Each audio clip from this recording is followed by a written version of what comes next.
ओम शांति। यदि जी मिले तारीख 16/2024। मीठा मीठा बाप दादा चवंदा मीठी मीठी ॿार तव्हां माता पिता जे सम्मुख आया आहियो अपार सुख पाइण। बाप तव्हांखे गनेरे दुख सां कढी सुख गनेरनि में वठी था हलनि। घनेरे दुख खां कढी करे सुख गनेरनि में वठी था हलनि। प्रश्न आहे, हिकु बाप ई रिज़र्व में रहंदा आहिनि, पुनर्जन्म में न ईंदा आहिनि, छो? उत्तराशु जी, कोई त तव्हांखे सतो प्रधान ठाहिण वारो खपे न। अगरि बाप बि पुनर्जन्म में अची वञनि त तव्हांखे कारे खां गोरो केरु ठाहींदो? हिन करे बाबा रिज़र्व में रहंदा आहिनि। प्रश्न, देवता सदा सुखी छो आहिनि? उत्तराशु जी, पवित्र आहिनि। पवित्रता जे कारण हुननि जी चलन सुधरियल आहे। जिते पवित्रता आहे हुते सुख शांती आहे। मुख्य आहे ही पवित्रता। छो जी पवित्रता, बाबा चवनि था देवता सुखी छो आहिनि? छो जी पवित्र आहिनि। पवित्रता जे कारण चलन सुठी हूंदी आहे। जिते पवित्रता आहे हुते ई सुख शांती आहे। पवित्रता ही सुख शांति जी जननी आहे। ओम शांति। मिठे मिठे सिकिल ते ॿारनि प्रति रूहानी बाप सम्झाइनि था। उहे असांजा बाप बि आहिनि, माता पिता बि आहिनि। तव्हां ॻाईंदा हुयो न, तव्हां माता पिता सां बालक तुंहिंजा सभु पुकारंदा रहंदा आहिनि। कंहिंखे पुकारंदा आहिनि? परम पिता परमात्मा खे। बाक़ी उन्हनि खे सम्झ में न ईंदो आहे कि उन्हनि जी कृपा सां सुख गनेरे कहिड़ा ऐं कॾहिं मिलंदा आहिनि। सुख गनेरे कंहिंखे चइबो आहे उहो बि न सम्झंदा आहिनि। हाणे तव्हां हिते साम्हूं वेठा आहियो, ॼाणंदा आहियो हिते केतिरो दुख गनेरे आहिनि। इहा आहे ई दुखधाम, उहा आहे सुखधाम। कंहिंजी ॿुधी में न ईंदो आहे कि असां 21 जन्म स्वर्ग में ॾाढा सुखी रहंदा आहियूं, है न। कंहिंजी ॿुधी में न ईंदो आहे कि असां 21 जन्म स्वर्ग में ॾाढा सुखी रहंदा आहियूं। तव्हांखे बि पहिरियों इहो अनुभव न हुयो, हाणे तव्हां सम्झंदा आहियो। असां हुन परम पिता परमात्मा माता पिता जे साम्हूं वेठा आहियूं। ॼाणंदा आहियो 21 जन्मनि जे लाइ स्वर्ग जी बादशाही पाइण लाइ, प्राप्त करण लाइ असां हिते ईंदा आहियूं। 21 जन्मनि ते असांजे जीवन में सुख शांती ख़ुशी सभिनि खां ज़्यादा त प्योरिटी हूंदी, अपवित्रता जो नाम निशान न हूंदो। 21 जन्म असांखे स्वर्ग जी बादशाही मिलंदी। बाप खे बि ॼाणे वरितो ऐं बाप द्वारा सॼी सृष्टि चक्कर खे बि ॼाणे वरितो।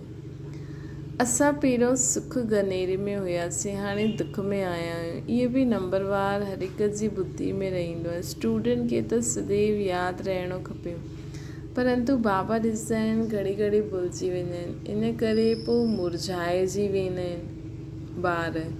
छुई में अवस्था थी वेंदी आहे, माया वार करे छॾंदी आहे। उहो जो ख़ुशी रहणी खपे उहा न रहंदी आहे। नंबरवार पद आहिनि, स्वर्ग में त वेंदा आहिनि, परंतु हुते बि राजा खां रंक ताईं रहंदा आहिनि न।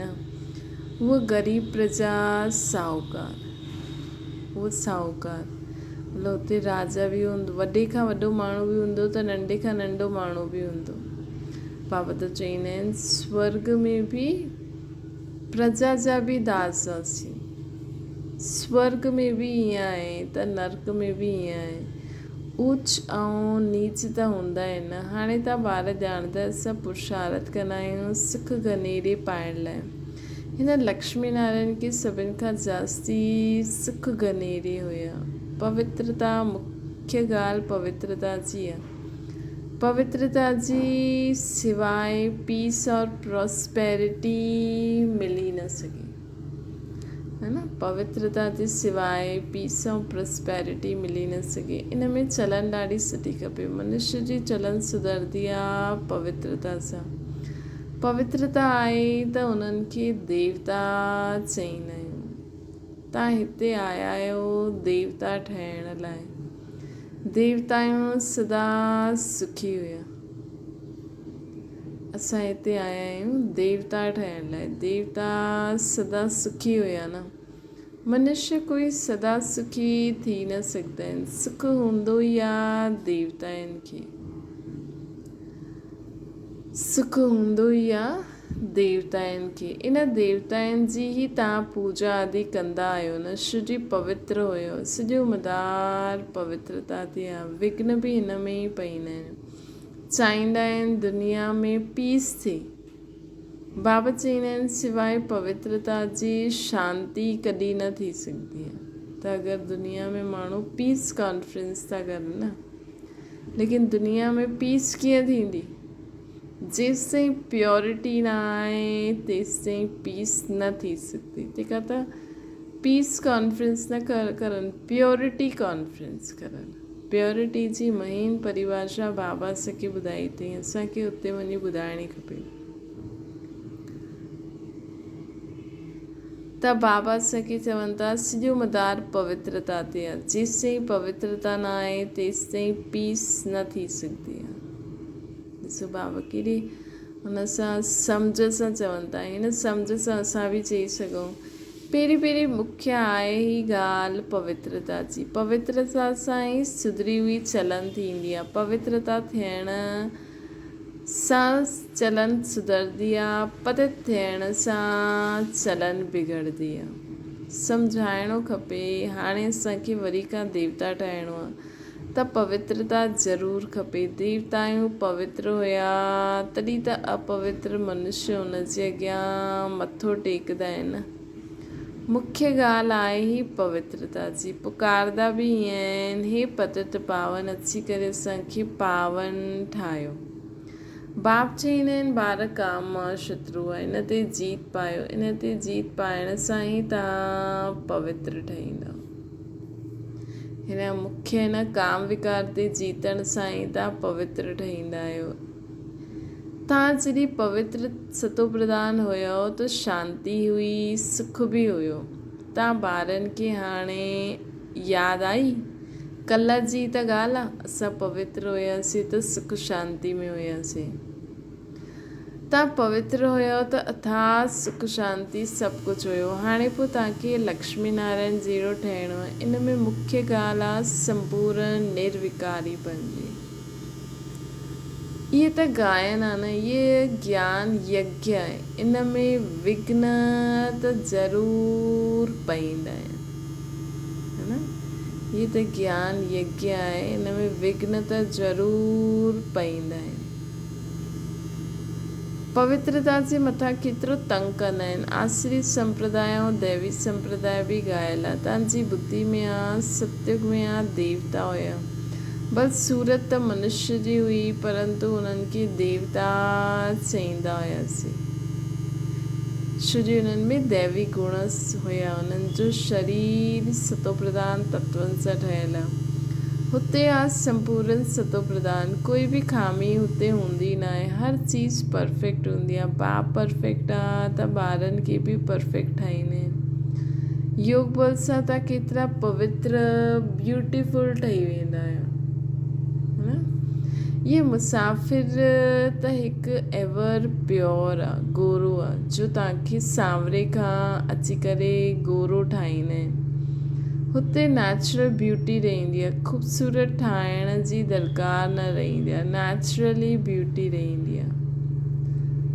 छो जी सभु योग बल हाणे धारण करूं था त आत्मा बि शुद्ध त शरीर बि ओड़ो मिलंदो आहे। तत्व सतो प्रधान हूंदा आहिनि न। सतो प्रधान हूंदे ई ख़ूबसूरत आहिनि। उहो ई पोइ तमो प्रधान थियण सां कारा थी पवंदा आहिनि। नाम ई आहे श्याम सुंदर। श्री कृष्ण खे श्याम और सुंदर छो चईंदा आहिनि? इन्हनि जो अर्थ कॾहिं कोई ॿुधाए न सघे सिवाय बाप जे। भॻवान बाप जो ॻाल्हियूं ॿुधाईंदा आहिनि, उहो ॿियो कोई मनुष्य ॿुधाए न सघे। चित्रनि में सुदर्शन चक्र देवताउनि खे ॾेई छॾियो अथनि। चित्रनि में सुदर्शन चक्र देवताउनि खे ॾेई छॾियो अथनि। बाप सम्झाईंदा आहिनि मिठी मिठी भारत सुदर्शन चक्र जी त देवताउनि खे दरकार ई न आहे। उन्हनि खे ख़ुदि जो दर्शन थोरी करिणो आहे। उन्हनि खे त पतो आहे असां आत्मा ई आहियूं। उहे छा कंदा शंक आदि। सुदर्शन चक्रधारी त तव्हां ब्राह्मण ॿार आहियो। शंख ध्वनि भी तव्हांखे करणी आहे। तव्हां ॼाणंदा आहियो हाणे विश्व में शांती कीअं स्थापना थिए थी, साथ में चलन बि सुठी खपे न। भक्ति मार्ग में बि तव्हां देवताउनि जे अॻियां वञी करे पंहिंजी चलन जो वर्णन कंदा आहियो, चईंदा आहिनि न तव्हां सर्वगुण संपन्न असां नीच पापी। परंतु देवताऊं कोई तव्हांजी चलन खे सुधारंदा न आहिनि।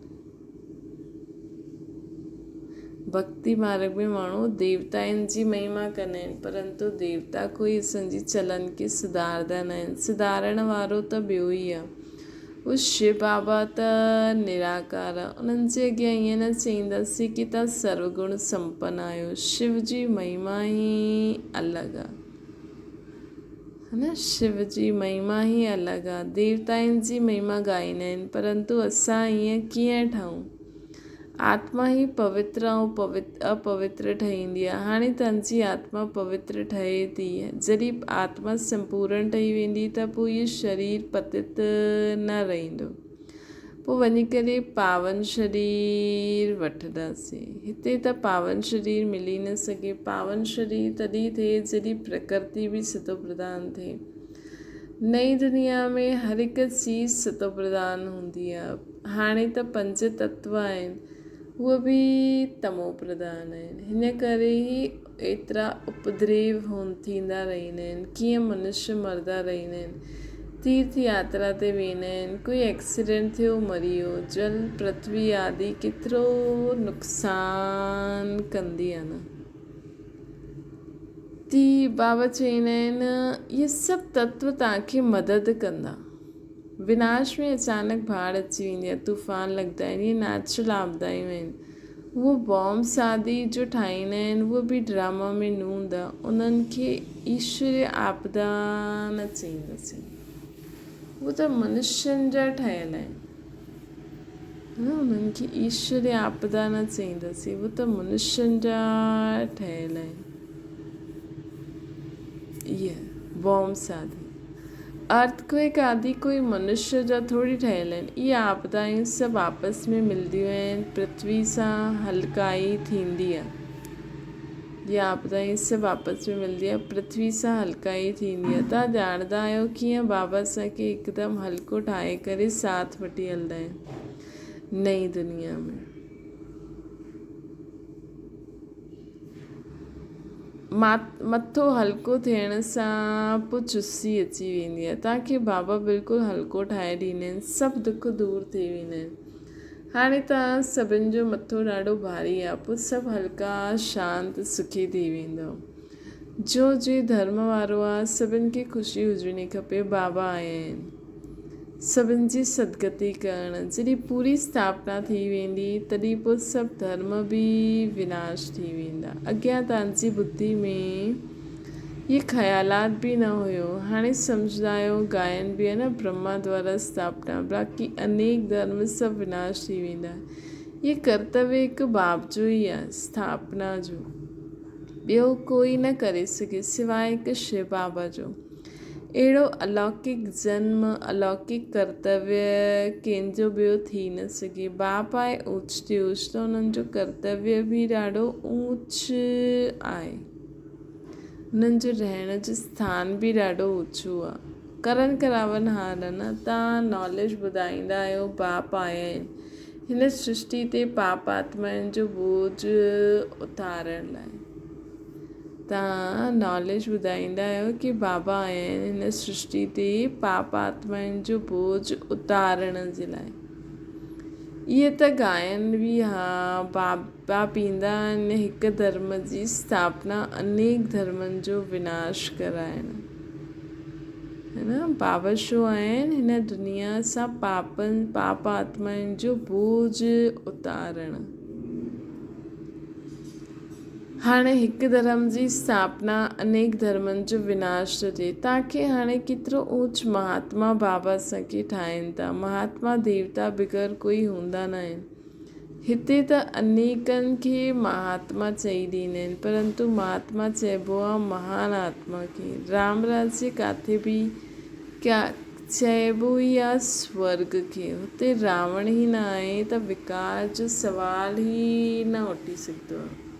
हिन करे चइबो आहे संपूर्ण निर्विकारी। जेतिरो संपूर्ण ठहींदा ओतिरो ॾाढो समय सुख पाईंदव, अपूर्ण त एतिरो सुख पाए न सघनि।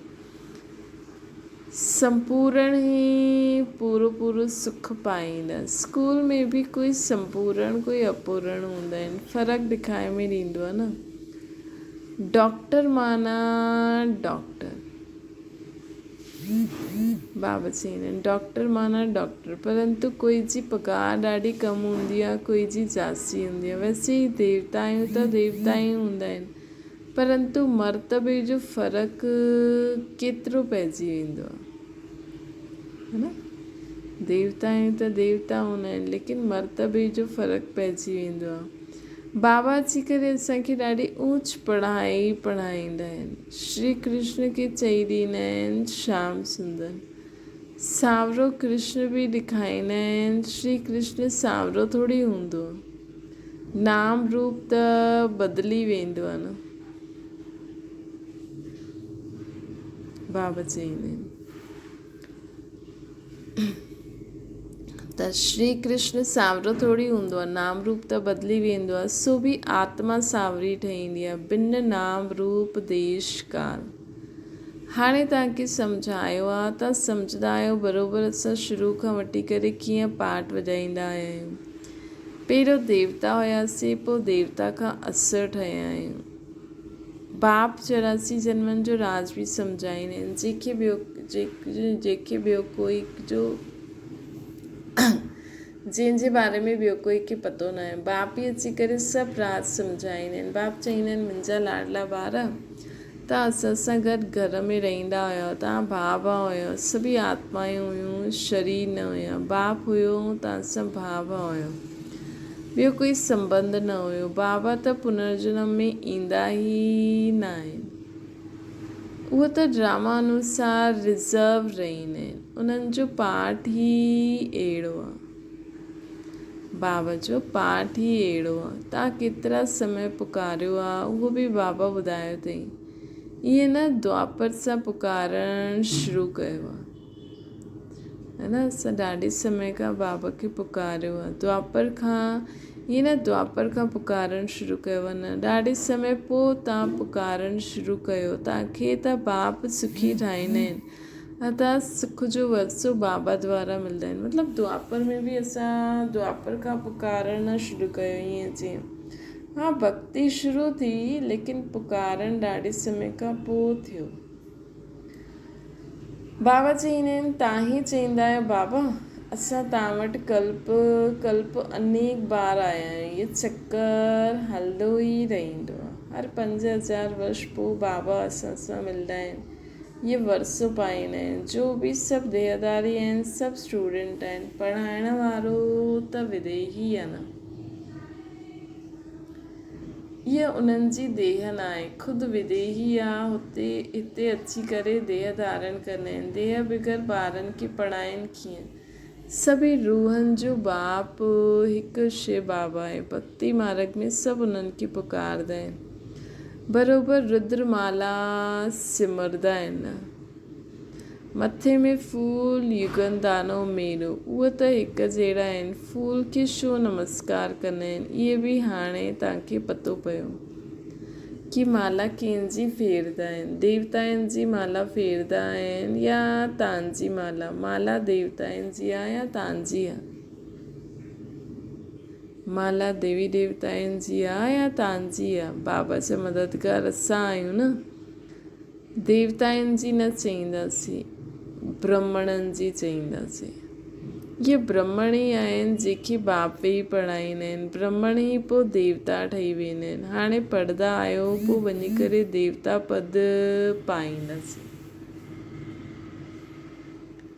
बलिहारी पढ़ाइण वारे जी आहे। बाप ॿारनि जी केतिरी सेवा कई आहे, हुते त कोई बाप खे यादि बि न कंदा आहिनि। बाबा संजी एॾी सेवा कंदा आहिनि, हुते बसि बाबा खे यादि ई न कंदा आहिनि। भक्ति मार्ग में तव्हां माला फेरंदा हुयो, हाणे उहो फूल अची करे तव्हांखे बि फूल जहिड़ो ठाहींदा आहिनि, अर्थात माला जो दाणो ठाहींदा आहिनि। तव्हां गुल ठहींदा आहियो। आत्मा जो ज्ञान बि हाणे तव्हांखे मिलंदो आहे। सॼी सृष्टि जी आदि मध्य अंत जो ज्ञान असांजी बुद्धि में आहे। कीअं इहा सृष्टि ते पहिरियों सतयुग हुयो, पोइ त्रेता, पोइ द्वापर, पोइ कलयुग, हाणे संगम युग। तव्हांजी ही महिमा आहे। तव्हां ब्रह्मण वेही आप समान ब्रह्मण ठाहे करे पोइ स्वर्गवासी देवी देवता ठाहींदा आहियो। देवता आहियूं स्वर्ग में रहंदा आहिनि। तव्हां जॾहिं देवता ठही वेंदा आहियो त हुते तव्हांखे पास्ट प्रेज़ेंट फ्यूचर जी नॉलेज न हूंदी आहे। हाणे तव्हां ब्रह्मण ॿारनि खे पास्ट जी बि नॉलेज आहे, प्रेज़ेंट जी बि नॉलेज आहे ऐं फ्यूचर जी बि नॉलेज आहे। फ्यूचर में असां छा हुयासीं, मतिलबु असां पास्ट ॾिसो त असां देवता हुयासीं, प्रेज़ेंट आहे त संगम युगी आहियूं। अगरि पास्ट ॾिसो त पहिरियों कलयुगी हुआसीं, हाणे संगम युगी आहियूं। फ्यूचर में असां सतयुगी हूंदासीं। ये ज्ञान असांखे मिलंदो आहे। कोई खे बि ज्ञान न मिलंदो आहे। तव्हां ॾाढा भाग्यशाली आहियो। तव्हां ॾाढा भाग्यशाली आहियो। तव्हां माया, परंतु माया पोइ भुलाए ॾींदी आहे। तव्हांखे कोई इहे बाबा न पढ़ाईंदा आहिनि। इहे त मनुष्य आहिनि, इहे बि पढ़नि था। इहे त तव्हां सभिनि खां लास्ट में हुया। सभिनि खां नंबर 1 पतित उहे ई नंबर 1 पावन ठहींदा आहिनि। केतिरा सुखी हूंदा आहिनि। एम ऑब्जेक्ट साम्हूं बीठी आहे। बाप तव्हांखे केतिरो ऊच ठाहींदा आहिनि। बाबा असांखे केॾो ऊच ठाहींदा आहिनि। आयुष्मान भव, पुत्रवान भव। इहे बि ड्रामा में नूंद आहे। बाबा असांखे एॾो ऊच ठाहिनि था। इहे बि ड्रामा में नूंद आहे की बाबा ईअं ठाहिनि था। बाबा चवनि था, बाप चईंदा आहिनि मां अगरि आशीर्वाद ॾियां पोइ त मां सभिनि खे ई ॾियां न आशीर्वाद, तव्हांखे ई सिर्फ़ु छो ॾियां। मां त तव्हां ॿारनि खे पढ़ाइणु ईंदो आहे। पढ़ाई सां ई तव्हांखे सभु आशीर्वाद मिली वेंदी आहे। बाबा जे पढ़ाइण सां ई असांखे सभु आशीर्वाद मिली वेंदी आहे। त बाबा जी पढ़ाई असांजे लाइ आशीर्वाद आहे। तव्हां जेतिरो धारण करो ओतिरो सम्झो आशीर्वाद तव्हां ग्रहण कयो। अच्छा, मीठी मीठी सिकियल जे ॿारनि प्रति माता पिता बाप दादा जो यादि प्यार ऐं गुड मॉर्निंग। रूहानी बाप जी सभिनि रूहानी ॿारनि खे नमस्ते। असांजी बि रूहानी माता पिता बाप दादा खे यादि प्यार गुड मॉर्निंग ऐं नमस्ते। धारणा जे लाइ मुख्य सार, जीअं बाप परफेक्ट आहे ईअं स्वयं खे परफेक्ट ठाहिणो आहे। पवित्रता खे धारण करे पंहिंजी चलन सुधारणी आहे। सच्चा सुख शांति जो अनुभव करिणो आहे। त सॼो ॾींहुं संकल्प करो मां बाबा जीअं परफेक्ट आत्मा आहियां। ॿियो आहे सृष्टि जे आदि मध्य अंत जो ज्ञान बुद्धि में रखी ब्रह्मण सो देवता ठाहिण जी सर्विस करणी आहे। पंहिंजे ऊच भाग्य खे कॾहिं भुलिजणो न आहे। असांजे ऊच भाग्य खे कॾहिं भुलिजणो न आहे।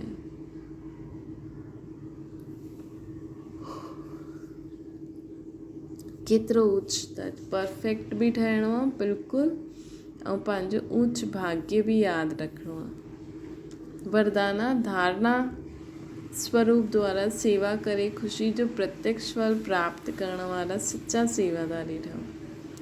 सेवा जो उमंग रखणु ॾाढो सुठो आहे, लेकिन यदि सर्कमस्टेंसिस अनुसार सेवा जो चांस असांखे न मिलंदो आहे त पंहिंजी अवस्था गिरावट व हलचल में न अचे। अगरि ज्ञान ॿुधाइण जो चांस न मिलंदो आहे, लेकिन तव्हां पंहिंजी धारणा स्वरूप जो प्रभाव विझी सघंदा आहियो त सेवा जी मार्क्स जमा थी वेंदी। धारणा स्वरूप ॿार ई सच्चा स्वरूप धारे। अगरि तव्हां ज्ञान न ॾेई सघंदा आहियो त बाबा जो असांखे ज्ञान ॿुधाईंदा आहिनि, हुनखे जीवन में धारण करे बि तव्हां सेवा करे सघंदा आहियो। धारण करे सेवा करणु मतिलबु गुणनि जो दान करणु। धारणा स्वरूप ॿार ई संपूर्ण सेवाधारी आहिनि। उन्हनि खे सर्व जी दुआयूं ऐं सेवा जे रिटर्न में प्रत्यक्ष फल ख़ुशी जी अनुभूति थींदी आहे।